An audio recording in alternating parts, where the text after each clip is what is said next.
আসসালামু আলাইকুম প্রিয় সবুজ প্রেমী ভাই বোনেরা। এই যে আমার হাতে দেখতে পাচ্ছেন একটা লেসুর চারা।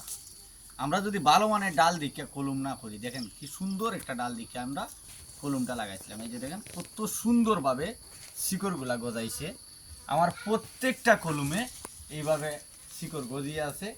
এখন আমার পুরাপুরি মৌসুম আমি ডালগুলা নিচে নামানোর, তো দেখতেছেন কীভাবে আমি ডালগুলা খাটতেছি।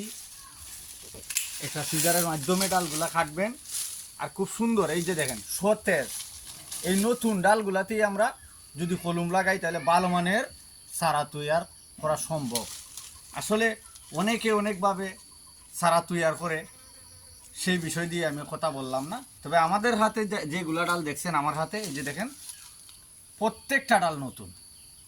আর কি সুন্দরভাবে শিকড়গুলা গজাইছে দেখেন, একেবারে পরিপূর্ণভাবে। এখন শুধু গাছটারে আমরা প্যাকেটিং করার তৈয়ারি করছি। তো কলমগুলো আজকে নামিয়ে নিচ্ছি। সবাই দোয়া করবেন আমার জন্য। খুদা হাফেজ।